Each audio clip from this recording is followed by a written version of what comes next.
Assalamualaikum warahmatullahi wabarakatuh. Kali ini berdialog dengan seorang pendeta yang bernama Lamsin Naibahu. Beliau adalah salah satu pendeta yang tersohor gitu. Beliau juga mengatakan di sini intinya kita itu sedang berdialog tentang Tuhan gitu. Siapa Tuhan yang berhak disembah gitu. Kita masing-masing mempunyai argumen yang sangat berbeda. Kalau di dalam Kristen itu bukan berarti apa ya?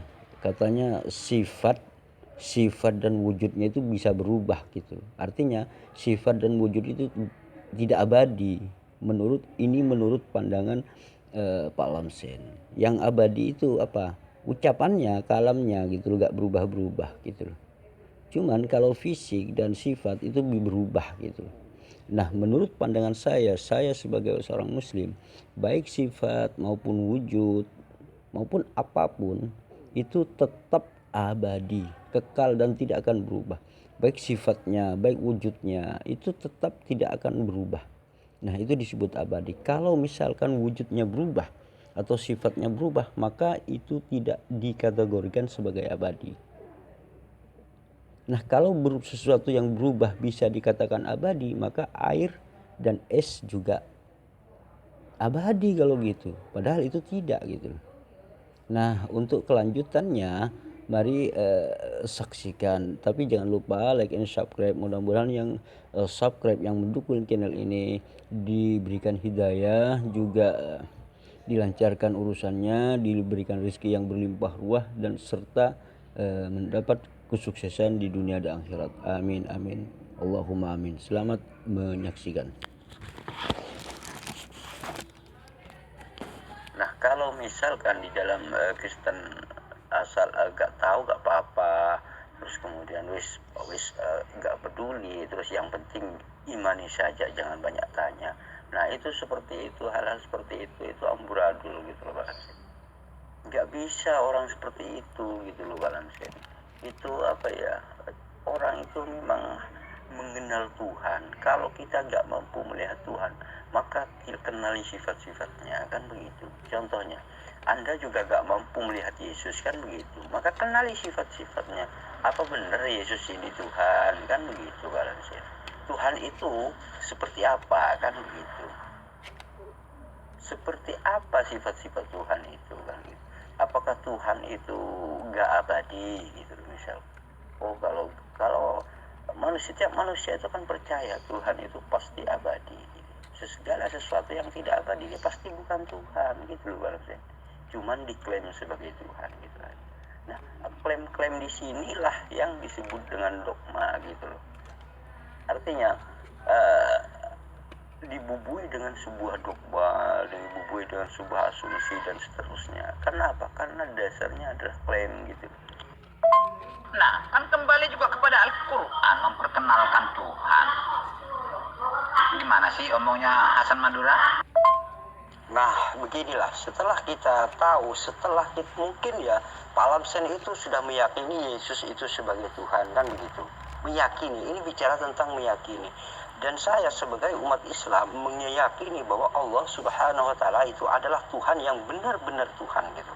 Karena saya sudah mempelajari, sudah menguji apakah yang saya sembah ini abadi atau tidak. Maka saya kaitkan dengan sebuah keabadian gitu. Maka setelah saya pelajari, maka Allah Subhanahu wa taala adalah sifatnya abadi gitu. Sesuai dengan apa yang kita sepakati semua manusia mengatakan bahwa Tuhan itu abadi. Kalau tidak abadi maka tidak pantas disebut sebagai Tuhan, kan begitu.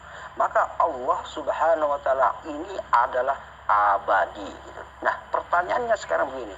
Nah, apakah Yesus ini abadi atau tidak gitu? Nah, apa yang disebut dengan sebuah abadi? Apa yang disebut abadi itu gitu?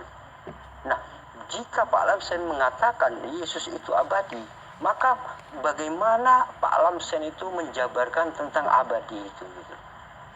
Apakah abadi itu pernah mati? Apakah abadi itu berubah? Apakah sebuah perubahan itu masuk kategori abadi atau gimana gitu? Nah, Padahal dari kata abadi itu sendiri adalah segala sesuatu yang berubah. Ini berubah aja sudah tidak dikategorikan abadi. Beda misalkan gini, kalau Pak Lamsen mengakui Yesus sebagai Tuhan, dia itu memang mengakui tidak abadi.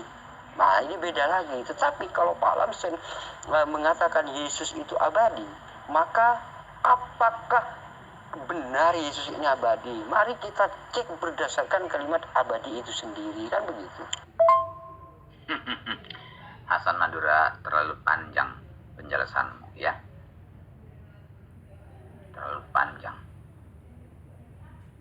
Dari mana kita tahu itu bahwa Tuhan itu abadi? Kan dari ajaran Alkitab. Nah itu yang terakhir yang saya komentari dulu. Tidak mungkin saya tahu Tuhan itu abadi kalau tidak dari Alkitab. Terus begini, dari zaman Adam sampai zaman Musa, memang betul tidak ada kitab, tidak ada. Tapi dari kitab saya ketahuan, dari zaman Adam ke zaman Musa itu, Tuhan selalu memperkenalkan dirinya, mendatangi manusia dengan segala macam cara. Jadi manusia tetap kenal Tuhan itu. Sejak Adam berdosa, tidak lama Tuhan mendatangi Adam, tapi tidak bisa langsung lagi, dengan ada jarak atau dengan perantara. Jadi tetap ada, bertemu terus.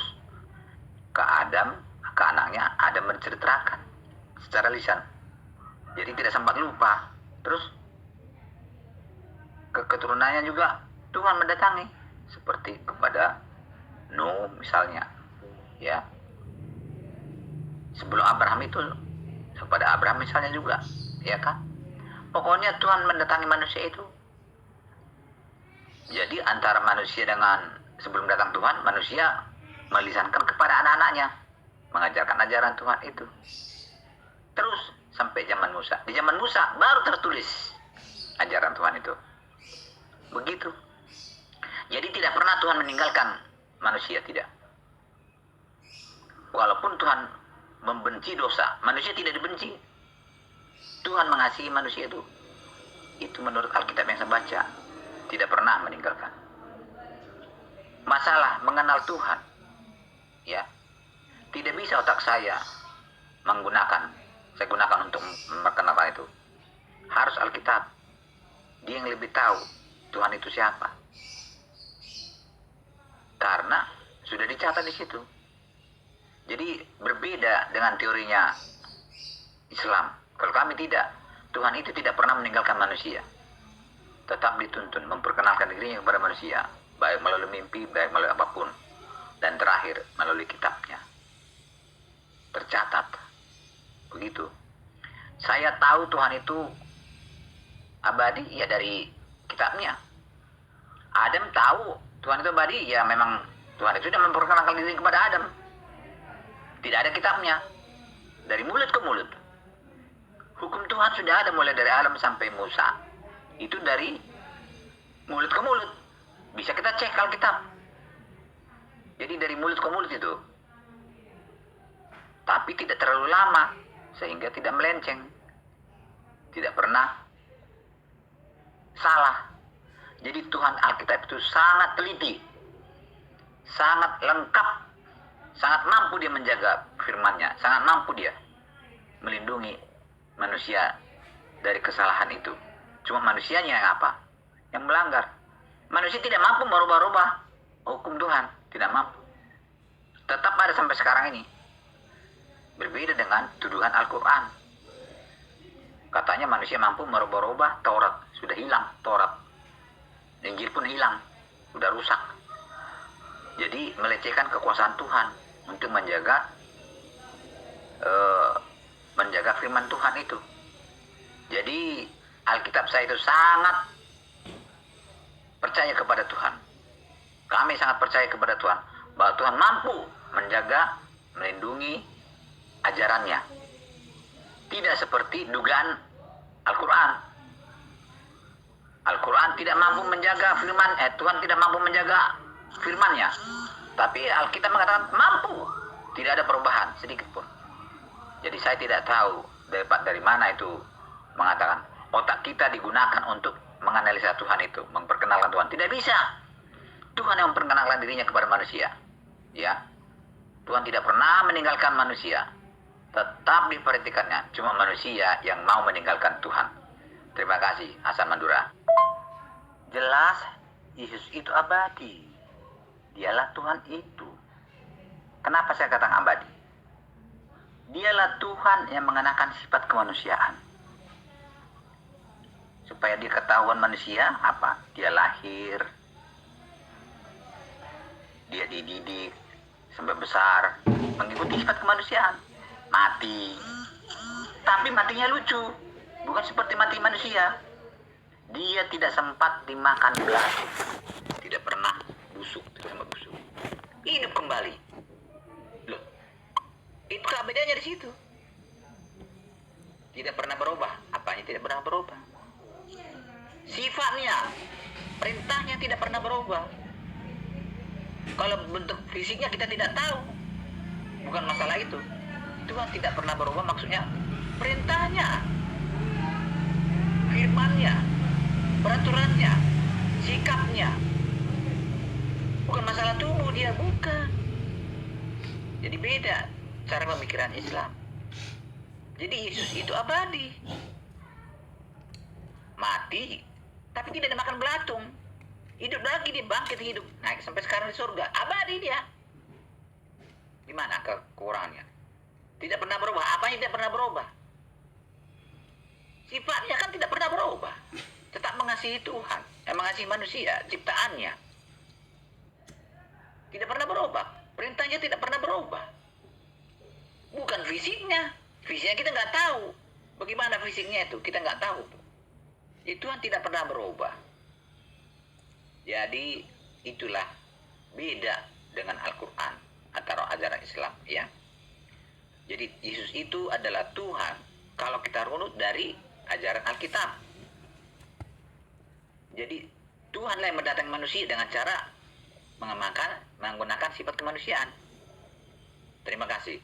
Jadi Hasan Madura, jangan ajak saya menggunakan otak dan logika saya untuk memahami Tuhan saya yang ajaib itu. Tidak bisa. Saya tidak bisa mampu menggunakan otak dan logika saya. Jadi Yesus itu adalah abadi. Dia abadi. Tidak pernah busuk. Tidak ada makan belatung. Seperti Muhammad itu tidak abadi. Sudah busuk itu sekarang. Dimakan belatung. Itu tidak abadi. Ya. Nah, begini Pak Lamsen. Karena berhubung pertanyaan Anda atau penjelasan Anda panjang, maka jawaban saya pun harus panjang begitu. Karena apa? Karena setiap perkalimat itu harus saya jawab, kan begitu.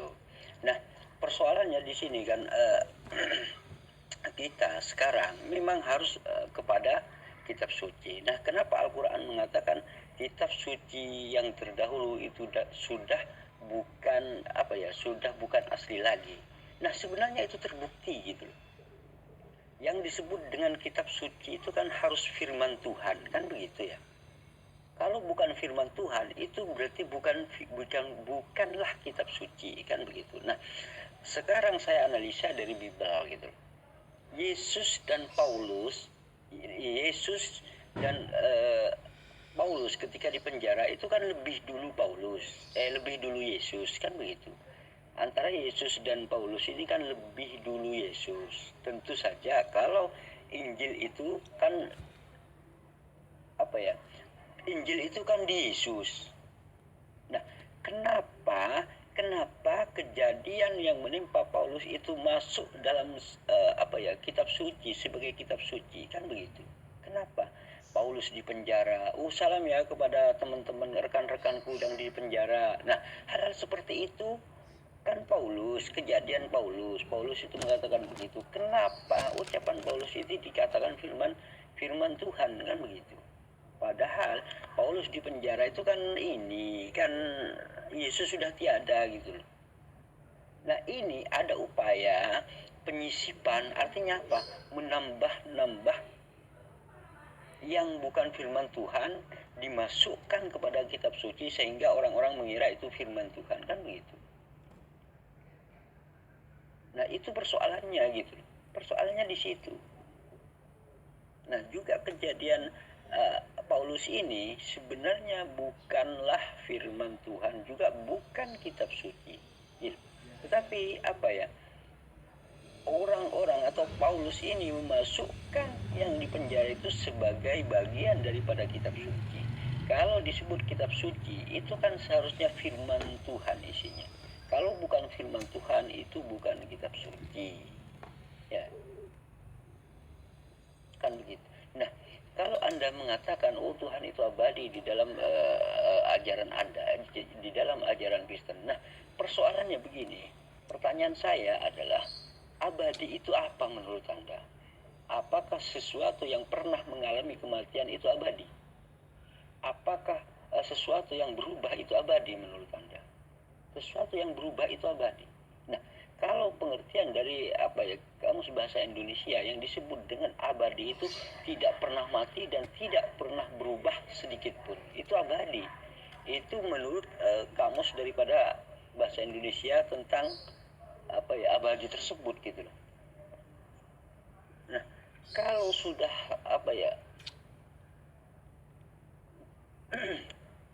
kalau sudah tidak masuk pada kategori tersebut, apakah masihkah dikatakan abadi gitu? Ya tidaklah, tidak abadi berarti gitu.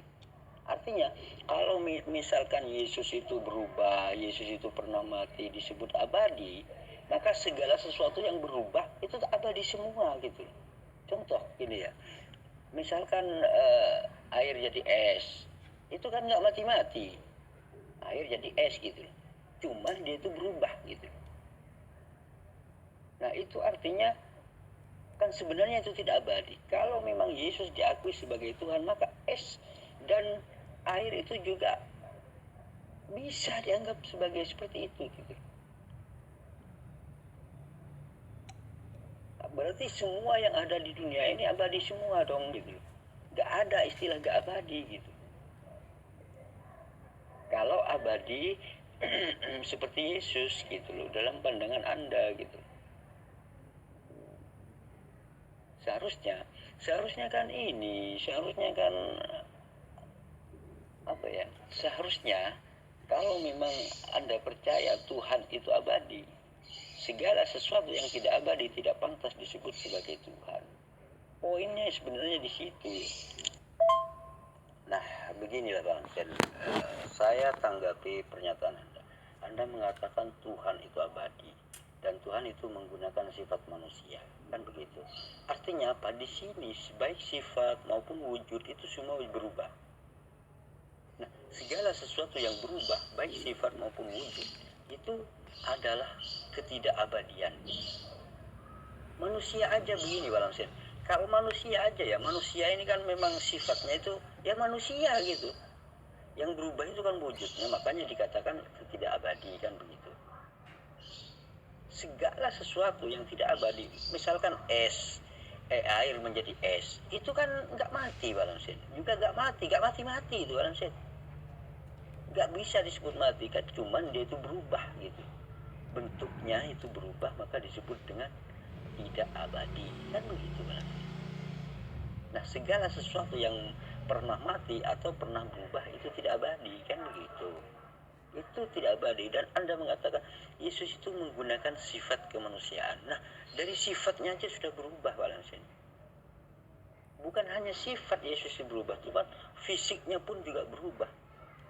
Akhirnya jadi manusia kan begitu. Nah, kalau sifatnya berubah, fisiknya berubah, gitu, itu semua kan berubah total Balansin. Artinya segala sesuatu yang berubah itu palsu kan begitu Balansin. Nah, sebenarnya yang bisa dikatakan berubah itu adalah sesuatu hal yang tidak abadi gitu loh. Nah, kalau Anda mengatakan, oh kalau Yesus itu perintahnya itu nggak berubah, Balansen ya. Siapa bilang kalau saya lihat faktanya, apa yang Yesus ajarkan itu berbeda dengan apa yang Kristen yakini gitu. Apakah itu tidak berubah? Contoh ajaran Yesus itu begini ya. orang itu memang harus disunat gitu misalkan. Dalam itu Yesus mengikuti hukum Taurat kan gitu. Kemudian di dalam ajaran Kristen ini berubah. Ajarannya berubah gitu. Dengan alasan itu digenapi. Nah, siapa yang memerintahkan hal itu, merubah semuanya, merubah Taurat, merubah ini, siapa? Gitu. Kalau memang Anda mengatakan perkataan Tuhan tidak bisa berubah, berarti Anda ini ikut siapa gitu. Sementara Yesus berkata, sembahlah Allah saja yang esa, hanya kepada Dia saja kamu berbakti. Artinya Yesus bukan Tuhan, karena menyebut Tuhan dengan menggunakan kalimat Dia gitu. Dia gitu loh Pak Lamsen. Nah, kalau misalkan Pak Lamsen mengatakan begini, Dia itu orangnya, tentu bukan Pak Lamsen orangnya gitu. Karena Pak Lamsen mengatakan Dia gitu. Yesus pun juga begitu, sembahlah hanya kepada Dia saja kamu bakti. Nah, kalimat yang diucapkan Yesus agar supaya manusia menyembah Dia, itu berarti bukan disuruh menyembah Yesus gitu, tetapi menyembah Tuhan yang disembah oleh Yesus gitu. Bahkan ketika Yesus mengusir iblis, Yesus menyebut nama Allah gitu. Nyahlah kamu iblis, sembahlah Allah saja yang esa, hanya kepada Dia saja kamu berbakti. Kan begitu. Nah, setelah mendengar nama Allah ini, kemudian iblis lari terbirit-birit ketakutan. Iblis tidak takut sama Yesus. Bahkan Yesus itu diobok-obok sama iblis. Dicobai, mau dilempar, mau dibunuh, dan seterusnya gitu. Bahkan Yesus itu mau ditawarin, Yesus, kalau kamu menyembah aku, kamu akan saya berikan kerajaan surga. Nah, dari kalimat iblis yang diucapkan ini apa? Artinya Yesus itu punya Tuhan gitu. Kalau Yesus Tuhan, nggak mungkin disuruh menyembah iblis kan begitu. Nah, Anda mengatakan, itu sifat ketuhanannya. Terus sifat ketuhanannya itu kapan gitu? Apakah berubah-ubah? Misalkan sifat Tuhannya itu cuma hari Minggu toh gitu. Dari Senin, Selasa, Rabu, Kamis, Jumat, Sabtunya itu manusia biasa. Kemudian Minggu Tuhan lagi gitu. Apakah seperti itu gitu? Sebenarnya kalau ajaran itu untuk manusia sudah pasti bisa diterima oleh logika manusia gitu loh Pak. Kecuali ajaran itu bukan untuk manusia gitu, baru manusia nggak bisa menganalisa gitu. Kalau untuk manusia ya bisa gitu, namanya untuk manusia gitu.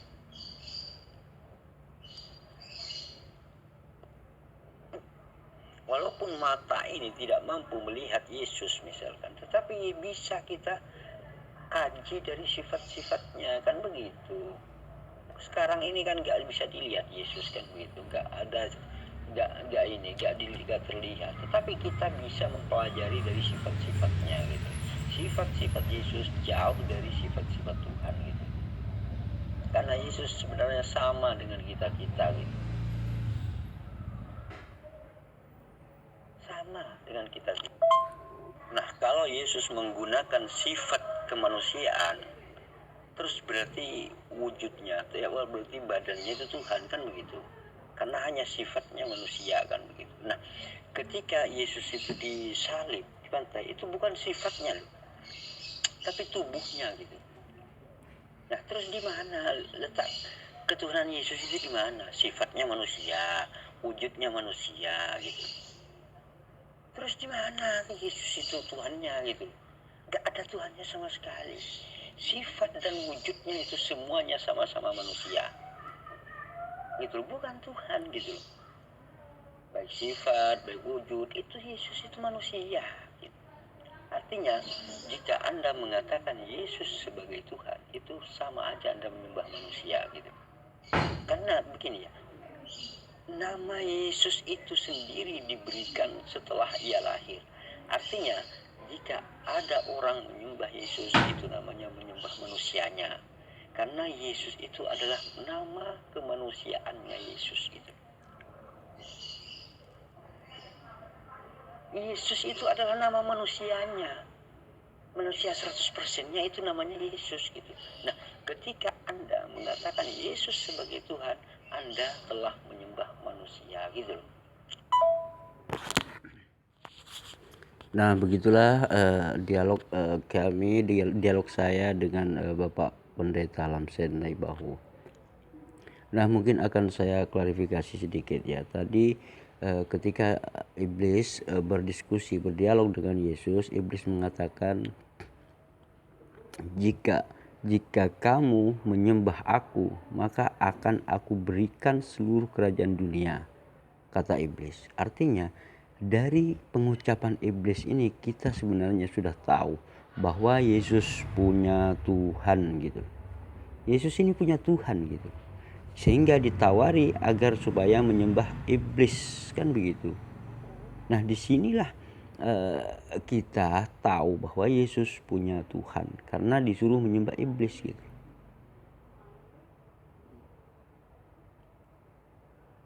Terima kasih. Wassalamualaikum warahmatullahi wabarakatuh.